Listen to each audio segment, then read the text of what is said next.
गौरी पुत्र गणेश भगवान की जय। श्री लक्ष्मी नारायण भगवान की जय। श्री उमापति शंकर भगवान की जय। प्रिय भक्तजनों, आप सभी को श्रावण मास के कृष्ण पक्ष की कामिका एकादशी की हार्दिक शुभकामनाएं। भगवान श्री लक्ष्मी नारायण जी की कृपा आप और आपके समस्त परिवार पर सदा सर्वदा बनी रहे। भक्तजनों, सावन मास के कृष्ण पक्ष की एकादशी को कामिका एकादशी के नाम से जाना जाता है। कामिका एकादशी के दिन भगवान श्री हरि विष्णु जी के शंख चक्र और गदाधारी रूप का पूजन किया जाता है और कामिका एकादशी की कथा को सुनने मात्र से मनुष्य को वाजपेयी यज्ञ का फल मिलता है और भगवान श्री लक्ष्मी नारायण जी अपने भक्तों का घर अपार धन संपत्ति से भर देते हैं। और इस एकादशी के दिन जो मनुष्य भक्ति पूर्वक तुलसी दल भगवान विष्णु जी को अर्पण करते हैं वे इस संसार के समस्त पापों से दूर रहते हैं। तो प्रिय भक्तजनों, आज हम इस वीडियो में कामिका एकादशी की व्रत कथा और 11 माता की कथा को सुनेंगे। तो आप सभी भक्तजन पूरी श्रद्धा के साथ ध्यान पूर्वक और प्रसन्न चित्त मन से भगवान श्री लक्ष्मी नारायण जी के चरणों का ध्यान करते हुए सुनिए। तो सभी प्रेम से बोलिए श्री लक्ष्मी नारायण भगवान की जय। एकादशी माता की जय। सर्व देवी देवता की जय। एक समय अर्जुन ने भगवान श्री कृष्ण से कहा, हे प्रभु, मैंने आषाढ़ माह के शुक्ल पक्ष की देवशयनी एकादशी का सविस्तार वर्णन सुना। अब आप मुझे श्रावण माह के कृष्ण पक्ष की एकादशी की कथा सुनाने की कृपा करें। इस एकादशी का नाम क्या है? इसकी विधि क्या है? इसमें किस देवता का पूजन होता है और इसका उपवास करने से मनुष्य को किस फल की प्राप्ति होती है? तब भगवान श्री कृष्ण ने कहा, हे श्रेष्ठ धनुर्धर, मैं श्रावण माह की पवित्र एकादशी की कथा सुनाता हूँ। तुम ध्यान पूर्वक श्रवण करो। एक बार इस एकादशी की पावन कथा को भीष्म पितामह ने लोकहित के लिए नारद जी से कहा था। एक समय नारद जी ने कहा, हे पितामह, आज मेरी श्रावण के कृष्ण पक्ष की एकादशी की कथा सुनने की इच्छा है, अतः आप इस एकादशी की व्रत कथा विधान सहित सुनाइए। तब नारद जी की इच्छा को सुन पितामह भीष्म ने कहा, हे नारद जी, आपने बहुत ही सुंदर प्रस्ताव किया है। अब आप बहुत ध्यान पूर्वक इसे श्रवण कीजिए। श्रावण माह के कृष्ण पक्ष की एकादशी का नाम कामिका एकादशी है। इस एकादशी की कथा सुनने मात्र से ही वाजपेयी यज्ञ के फल की प्राप्ति होती है। कामिका एकादशी के उपवास में शंख चक्र गदाधारी भगवान विष्णु का पूजन होता है। जो मनुष्य इस एकादशी को धूप दीप नैवेद्य आदि से भगवान विष्णु की पूजा करते हैं, उन्हें गंगा स्नान के फल से भी उत्तम फल की प्राप्ति होती है। सूर्य ग्रहण और चंद्र ग्रहण में केदार और कुरुक्षेत्र में स्नान करने से जिस पुण्य की प्राप्ति होती है, वह पुण्य कामिका एकादशी के दिन भगवान विष्णु की भक्ति पूर्वक पूजा करने से प्राप्त हो जाता है। भगवान विष्णु की श्रावण माह में भक्ति पूर्वक पूजा करने का फल समुद्र और वन सहित पृथ्वी दान करने के फल से भी ज्यादा होता है। व्यतिपात में गंडकी नदी में स्नान करने से जो फल प्राप्त होता है, वह फल भगवान की पूजा करने से मिल जाता है। संसार में भगवान की पूजा का फल सबसे ज्यादा होता है, अतः भक्ति पूर्वक भगवान की पूजा न बन सके तो श्रावण माह के कृष्ण पक्ष की कामिका एकादशी का उपवास करना चाहिए। आभूषणों से युक्त बछड़ा सहित गौदान करने से जो फल प्राप्त होता है, वह फल कामिका एकादशी के उपवास से मिल जाता है।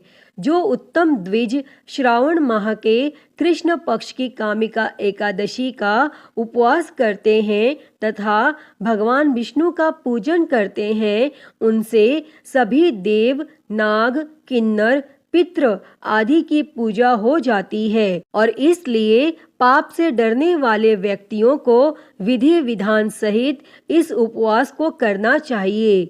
संसार सागर तथा पापों में फंसे हुए मनुष्यों को इनसे मुक्ति के लिए कामिका एकादशी का व्रत करना चाहिए। कामिका एकादशी के उपवास से भी पाप नष्ट हो जाते हैं और संसार में इससे अधिक पापों को नष्ट करने वाला कोई और उपाय नहीं है। हे नारद जी, स्वयं भगवान ने अपने मुख से कहा है कि मनुष्यों को अध्यात्म विद्या से जो फल प्राप्त होता है उससे अधिक फल कामिका एकादशी का व्रत करने से मिल जाता है।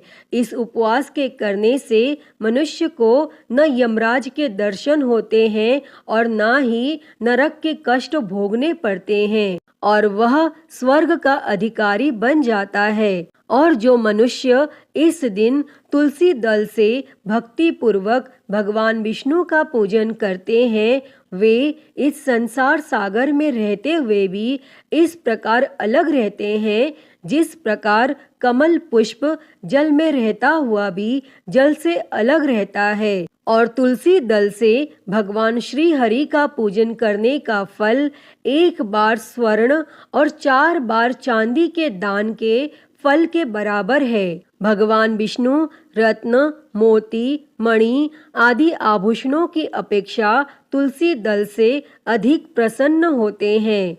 जो मनुष्य प्रभु का तुलसी दल से पूजन करते हैं उनके सभी पाप नष्ट हो जाते हैं। हे नारद जी, मैं भगवान की अति प्रिय श्री तुलसी जी को प्रणाम करता हूँ। तुलसी जी के दर्शन मात्र से मनुष्य के सभी पाप नष्ट हो जाते हैं और शरीर के स्पर्श मात्र से मनुष्य पवित्र हो जाता है। तुलसी जी को जल से स्नान कराने से मनुष्य की सभी यम यातनाएं नष्ट हो जाती हैं। जो मनुष्य तुलसी जी को भक्ति पूर्वक भगवान के श्री चरण कमलों में अर्पित करता है उसे मुक्ति मिल जाती है। इस कामिका एकादशी की रात्रि को जो मनुष्य जागरण करते हैं और दीप दान करते हैं उनके पुण्यों को लिखने में चित्रगुप्त भी असमर्थ है। और एकादशी के दिन जो मनुष्य भगवान के सामने दीपक जलाते हैं उनके पितर स्वर्ग लोक में अमृत का पान करते हैं। भगवान के सामने जो मनुष्य घी या तिल के तेल का दीपक जलाते हैं उनको सूर्य लोक में भी सहस्त्रों दीपकों का प्रकाश मिलता है। कथा के अनुसार एक गांव में एक वीर क्षत्रिय रहता था। एक दिन किसी कारणवश उसकी ब्राह्मण से हाथापाई हो गई और ब्राह्मण की मृत्यु हो गई और अपने हाथों मरे गए ब्राह्मण की क्रिया उस क्षत्रिय ने करनी चाहिए, परंतु पंडितों ने उसी क्रिया में शामिल होने से मना कर दिया। तब ब्राह्मणों ने बताया कि तुम पर ब्रह्म हत्या का दोष है, पहले प्रायश्चित कर इस पाप से मुक्त हो, तब हम तुम्हारे घर का भोजन करेंगे।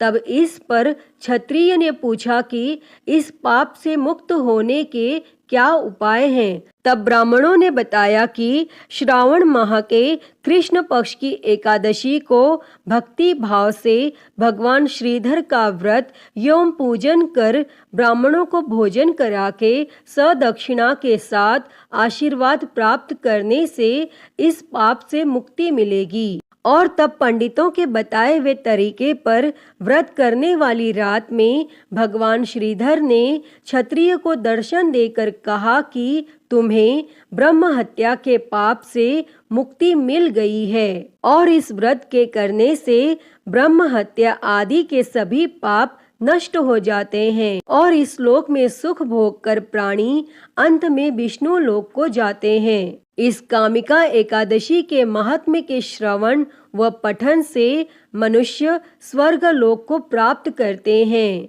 अतः हे लक्ष्मी नारायण भगवान जी, इस कथा को कहते, सुनते और हुंकारा भरते सभी पर अपनी कृपा सदैव बनाए रखना। सभी के जीवन से दुखों को दूर कर सभी के जीवन में सुख और समृद्धि देना। तो सभी प्रेम से बोलिए श्री लक्ष्मी नारायण भगवान की जय, एकादशी माता की जय, सर्व देवी देवता की जय। प्रिय भक्तजनों, आइए अब सुनते हैं एकादशी माता की कथा। तो सभी प्रेम से बोलिए एकादशी माता की जय, श्री लक्ष्मी नारायण भगवान की जय। एक बार एक राज्य में एक राजा रहता था। राजा बहुत ही बुद्धिमान और बलशाली था। राजा सदा ही अपनी प्रजा का बहुत अच्छे से ध्यान रखता था। प्रजा भी राजा को बहुत पसंद करती थी। राजा की 2 बेटियां थी। राजा अपनी दोनों बेटियों से बहुत प्रेम करता था। राजा की छोटी बेटी देखने में बहुत सुंदर और आकर्षित थी और वहीं पर राजा की बड़ी बेटी छोटी बेटी के मुकाबले थोड़ी कम सुंदर थी। राजा की छोटी बेटी माता की पूजा किया करती थी और सभी लोग राजा की छोटी बेटी से बहुत प्रेम करते थे और बहुत प्रशंसा किया करते थे। राजा भी अपनी छोटी बेटी को बड़ी बेटी से अधिक प्रेम करता था, जिसके कारण राजा की बड़ी बेटी को अपनी छोटी बहन से बहुत नफरत होने लगी थी। राजा की दोनों बेटियां जब बड़ी हो गईं, तब एक पड़ोस के राज्य में रहने वाले राजकुमार राजा की बड़ी बेटी के लिए रिश्ता लेकर आया। लेकिन जैसे ही उस राजकुमार की नजरें राजा की छोटी बेटी पर पड़ी, तो वह राजकुमार राजा की छोटी बेटी पर आकर्षित हो गया और छोटी बेटी से पहली नजर में प्रेम करने लगा। और उस राजकुमार ने राजा की बड़ी बेटी के साथ विवाह करने से मना कर दिया और उसने राजा से कहा कि मैं आपकी छोटी बेटी से विवाह करना चाहता हूँ। और यह सब देखकर राजा की बड़ी बेटी अपनी छोटी बहन से बहुत क्रोधित हो गई और राजा की बड़ी बेटी ने अपनी छोटी बहन को अपना सबसे बड़ा दुश्मन मान लिया। तब राजा की बड़ी बेटी ने अपनी छोटी बहन से बदला लेने का निर्णय किया और राजा की बड़ी बेटी ने अपनी छोटी बहन को जान से मारने का उपाय सोचा और उसने अपनी छोटी बहन को मारने के लिए सबसे पहले एक लड्डू में जहर मिलाकर अपनी छोटी बहन को दिया और उसको लड्डू खाने के लिए कहा। लेकिन लड्डू खाने के बाद भी छोटी बहन को कुछ भी नहीं हुआ। लेकिन फिर भी बड़ी बहन ने हार नहीं मानी और जब उसकी छोटी बहन रात में कमरे में सो रही थी, तब उसने एक मटके में सांप रखकर उसके कमरे में छोड़ दिया। लेकिन सांप भी छोटी बहन का कुछ नहीं कर पाया, जिसके बाद बड़ी बहन ने छोटी बहन से कहा कि चलो हम लोग कुएं में से पानी भरकर लाते हैं। और वह अपनी छोटी बहन को पानी भरने के बहाने कुएं के पास ले गई और उसने अपनी छोटी बहन को कुएं में धक्का दे दिया। लेकिन छोटी बहन को तब भी कुछ नहीं हुआ, क्योंकि हर बार ग्यारस माता उसकी रक्षा कर रही थी और उधर बड़ी बहन अपने सारे प्रयास के बाद भी असफल हो रही थी, जिससे वो बहुत क्रोधित हो गई। और फिर उसने अपनी छोटी बहन के पास जाकर उससे प्रश्न किया कि मेरी छोटी बहन, क्या तुमको पता है कि भगवान ने सबकी मृत्यु एक निश्चित समय पर लिखी हुई है और कैसे तुम्हारी या मेरी मृत्यु होगी, क्या यह तुम जानती हो? तब छोटी बहन ने अपनी बड़ी बहन को बताया कि हाँ दीदी, मैं जानती हूँ मेरी मृत्यु कैसे होगी। और छोटी बहन से यह सब बातें सुनकर बड़ी बहन मन ही मन बहुत प्रसन्न होने लगी और उसने अपनी छोटी बहन से कहा कि तो तुम मुझे अपनी मृत्यु का राज बताओ।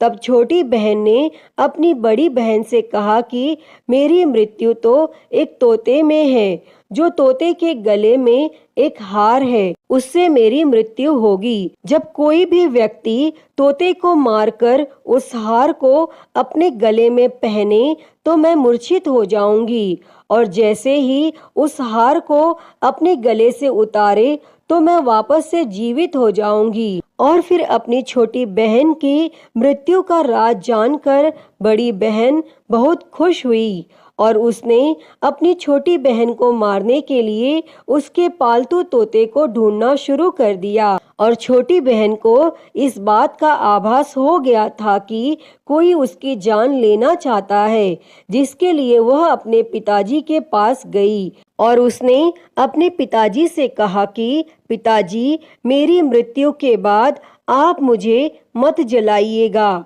आप मुझे अपनी पुरानी वाली हवेली में एक पलंग में लेटाकर छोड़ दीजिएगा। तब अपनी छोटी लड़की की यह बातें सुनकर राजा बहुत आश्चर्यचकित हो गया और राजा ने अपनी छोटी बेटी से पूछा कि बेटी, तुम यह क्या कह रही हो? तब राजा की छोटी बेटी ने बताया कि पिताजी, समय किसी के लिए नहीं रुकता, क्या कब किसको हो जाए इसका किसी को कुछ नहीं पता। फिर राजा ने अपनी छोटी बेटी से कहा कि तुम ऐसी बातें क्यों करती हो? 2-3 दिन के बाद तो तुम्हारा विवाह है।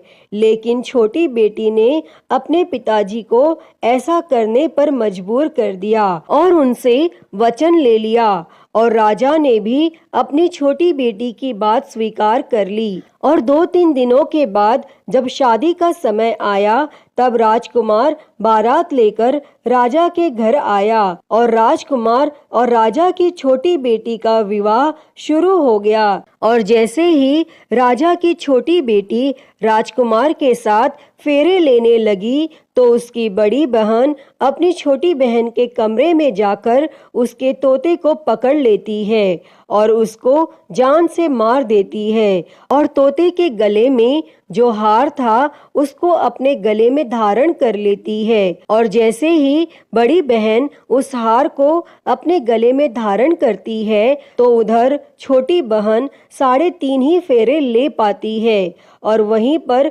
बेहोश होकर गिर जाती है। जिसके बाद राजा ने बड़े बड़े हकीमों को बुलाया और अपनी छोटी बेटी का इलाज करने के लिए कहा। और राजा की बात सुनकर जब वैद्य ने छोटी बेटी को देखा तो राजा को बताया कि आपकी छोटी बेटी ना तो जीवित है और ना मरी हुई, ऐसा मैं पहली बार देख रहा हूँ। तब राजा ने वैद्य और हकीम को यह बात बाहर बताने से मना कर दिया और उनको कहा कि अगर तुमने यह बात किसी को बाहर बताई तो हम तुमको फांसी दे देंगे। और राजा ने अपनी छोटी बेटी को पुराने महल में जाकर एक पलंग में लेटा दिया और वहां पर कुछ सैनिकों को तैनात कर दिया। इसके बाद राजा वापस अपने महल पर आ गया और राजा की बड़ी बेटी अपने पिताजी के पास आई और कहने लगी कि पिताजी, अगर यह शादी संपन्न नहीं हुई तो आपकी इज्जत का क्या होगा? आप कहें तो मैं आपकी इज्जत बचाने के लिए राजकुमार से शादी करने के लिए तैयार हूँ। जिसके बाद राजा ने अपनी बड़ी बेटी की बात मान ली और राजा ने बड़ी बेटी को छोटी बेटी के कपड़े पहनाकर मंडप में भेज दिया। लेकिन राजकुमार यह जान गया कि यह राजा की छोटी बेटी नहीं है बल्कि यह राजा की बड़ी बेटी है। लेकिन जब राजकुमार ने शादी करने से मना किया तो सभी लोगों ने राजकुमार को बेवश करके राजा की बड़ी बेटी से बचे हुए फेरों को संपन्न करा दिया और विवाह संपन्न हुआ। जिसके बाद राजकुमार राजा की बड़ी बेटी को अपने महल में ले गया और विवाह होने के बाद राजकुमार उससे ना तो बात करता था न उसे पसंद करता था और न ही उसके आसपास भटकता था। और राजकुमार ने यह फैसला लिया था कि वह अपनी प्रेमिका को ढूंढ कर रहेगा और यह जान कर रहेगा कि उसके साथ क्या हुआ है। एक दिन राजकुमार अपने घोड़े पर सवार होकर राजा के पुराने महल के पास पहुंचा, जहां पर उसने कुछ सैनिकों को देखा।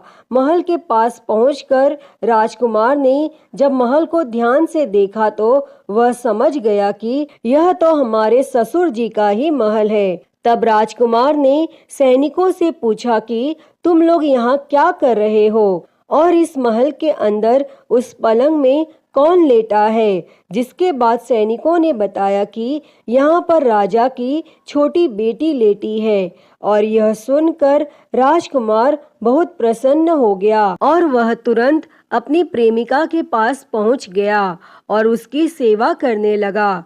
जैसे ही रात हुई तो राजा की छोटी बेटी उठकर खड़ी हो गई और राजकुमार यह देखकर बहुत खुश हो गया और उसने अपनी प्रेमिका से पूछा कि तुम यहाँ क्या कर रही हो, तुम मेरे साथ मेरे घर चलो। तब राजा की छोटी बेटी ने राजकुमार को सारी बातें बता दी कि मेरी जान एक तोते में बसती थी और मैंने यह बात सिर्फ अपनी बड़ी बहन को बताई थी और मुझे पता है कि उसने ही मुझे मारने का प्रयास किया है। उसके पास एक हार है जिसको वह सुबह पहन लेती है और रात को उतार देती है। जब तक वह हार को पहन कर रखती है तब तक मैं मूर्छित रहती हूँ और जैसे ही वो हार को उतार देती है तो मैं जीवित हो जाती हूँ और जब तक मेरी बड़ी बहन के पास वो हार रहेगा तब तक मैं ऐसे ही जीवित और मूर्छित होती रहूंगी। अगर मेरी बड़ी बहन के पास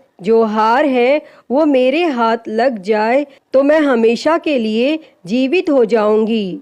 तब राजकुमार यह सब बातें सुनकर राजा की छोटी बेटी के पास रहने का निर्णय ले लेता है और उसने अपने बचे हुए सारे फेरे उस पलंग में लेटी हुई राजा की छोटी बेटी के साथ ले लिए और अपना विवाह पूर्ण कर लिया और वहीं पर वह रहने लगा। और देखते ही देखते कुछ समय में राजा की छोटी बेटी और राजकुमार की पत्नी गर्भवती हो गई और एक दिन राजकुमार को किसी काम से बाहर जाना पड़ा।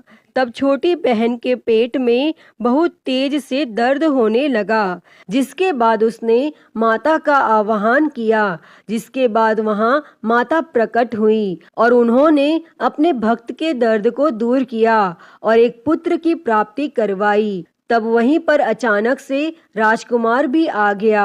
राजकुमार ने ग्यारस माता को देखा तो वह आश्चर्यचकित हो गया और उसने तुरंत ग्यारस माता को प्रणाम किया और ग्यारस माता ने राजकुमार से कहा, जब तुम्हारा पुत्र 5 वर्ष का हो जाए तो तुम आकर अपनी पत्नी का हार इसके गले में डाल देना।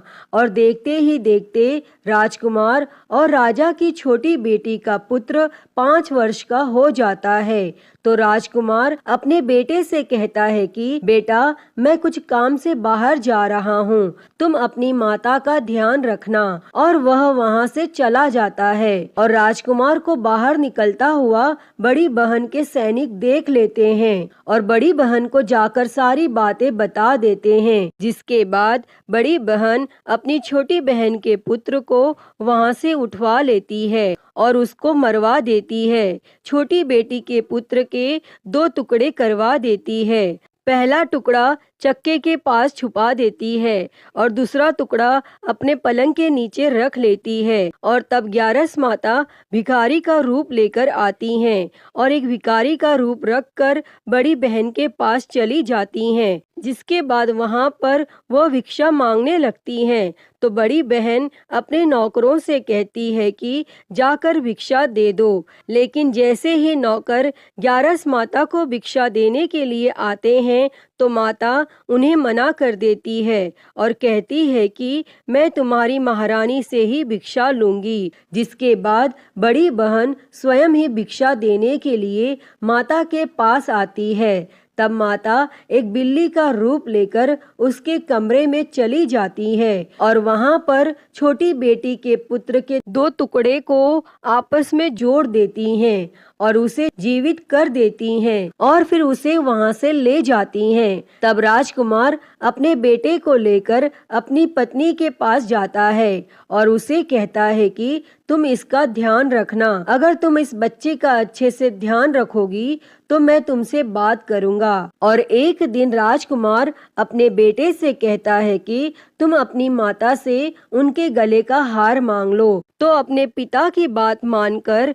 राजकुमार का बेटा अपनी माता जी के पास जाता है और कहता है कि माता, मुझे तुम्हारा हार चाहिए। और यह सुनकर पहले तो बड़ी बहन बहुत क्रोधित होती है, पर उसको यह याद आता है कि राजकुमार ने कहा था कि अगर मैं इस बच्चे का ध्यान अच्छे से रखूंगी तो वह मुझसे बात करेंगे, जिसके कारण वह हार उस बच्चे को दे देती है और वह तुरंत हार को ले जाकर अपने पिताजी को दे देता है। और तभी राजकुमार अपने बेटे को लेकर वहां से जाने लगता है और अपनी पत्नी से कहता है कि तुम हमारे लिए खाना बनाकर रखना, मैं शाम को आकर तुम्हारे साथ खाना खाऊंगा।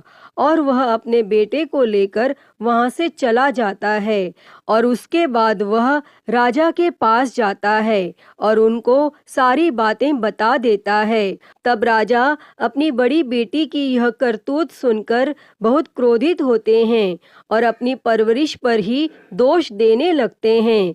राजकुमार को अपनी छोटी बेटी के साथ रहने के लिए आदेश दे देते हैं और इस प्रकार ग्यारस माता की कृपा से राजकुमार और राजा की छोटी बेटी सुखपूर्वक रहने लगते हैं। अतः हे ग्यारस माता, इस कथा को कहते, सुनते और हुंकारा भरते सब पर अपनी कृपा करना, सभी के जीवन से दुखों को दूर कर सभी के जीवन में सुख और समृद्धि देना। तो सभी प्रेम से बोलिए एकादशी माता की जय, श्री लक्ष्मी नारायण भगवान की जय, श्री उमापति महादेव की जय। प्रिय भक्तजनों, आइए अब सुनते हैं सभी मनोकामनाओं को पूरी करने वाली अगली कथा। कथा के अनुसार क्षीर सागर में त्रिकुट नामक 10,000 योजन ऊंचा पर्वत था। वहाँ महात्मा श्री वरुण देव का ऋतुमान नामक क्रीड़ा कानन था, जिसके चारों ओर दिव्य वृक्ष लगे हुए थे और वहाँ पर एक शक्तिशाली गजेंद्र बहुत सी हथनियों के साथ रहता था।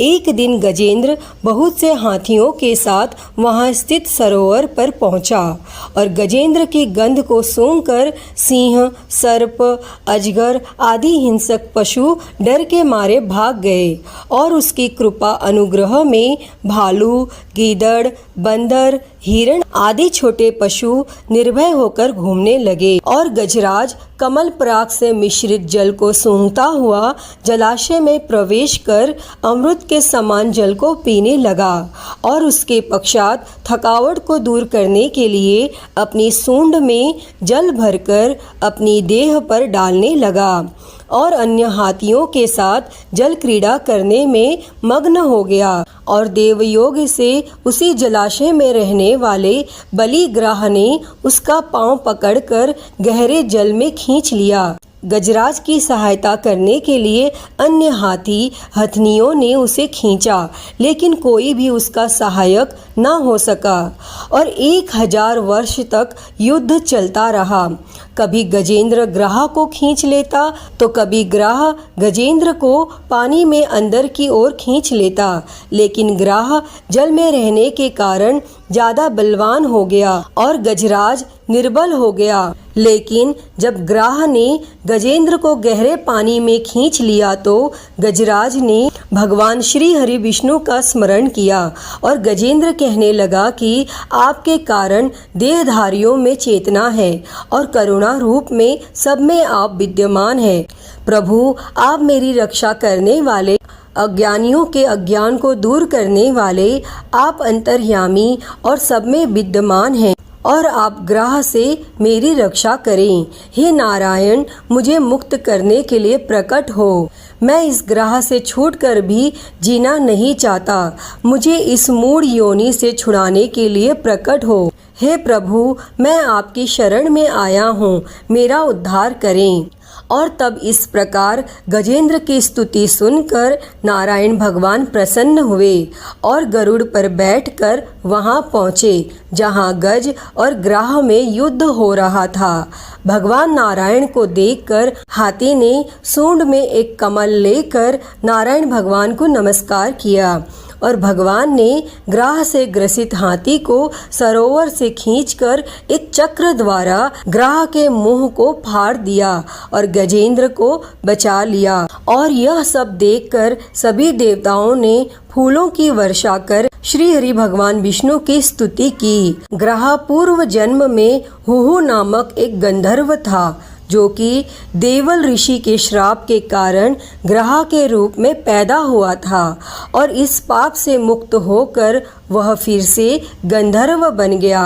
गजेंद्र पूर्व जन्म में पांड्य देश में इंद्रधुम्न नाम का विष्णु भक्त राजा था। एक बार जब वह राजा मलय पर्वत पर तपस्या कर रहे थे तो तब अगस्त्य मुनि वहां पहुंचे और तप में लीन राजा को अगस्त्य ऋषि के आने का आभास न हुआ और अतिथि सत्कार के अभाव होने पर ऋषि ने राजा को पशु योनि में जन्म लेने का श्राप दिया। लेकिन भगवान श्री हरि विष्णु की कृपा से इस योनि में भी उसे पूर्व जन्म का ध्यान बना रहा और वह भगवान विष्णु की कृपा से अपने श्राप से मुक्त हो गया। विष्णु भगवान की कृपा प्राप्त कर वह भगवान विष्णु जी का पार्षद बन गया और भगवान श्री हरि विष्णु के लोक पहुंच गया। तो प्रिय भक्तों, गजेंद्र मोक्ष की कथा सुनने से गजेंद्र की ही तरह संसार से छूटकर भगवान विष्णु के लोक को प्राप्त होता है। हे श्री हरि नारायण भगवान जी, जैसी कृपा आपने गजेंद्र पर करी वैसी ही कृपा गजेंद्र मोक्ष की इस कथा को सुनने, कहने और हुंकारा भरने वाले पर सदैव करना। तो बोलिए जय श्री हरि विष्णु। तो प्रिय भक्तों, मैं उम्मीद करती हूँ कि आपको आज की यह कथा पसंद आई होगी और अगर वीडियो अच्छी लगी हो तो इसे लाइक करें, ज़्यादा से ज़्यादा शेयर करें और कमेंट में श्री हरि भगवान विष्णु की जय लिखना ना भूलें और महाकाल भक्ति ज्ञान चैनल को सब्सक्राइब कर नोटिफिकेशन बेल को ज़रूर ऑन कर लें। हर हर महादेव। धन्यवाद।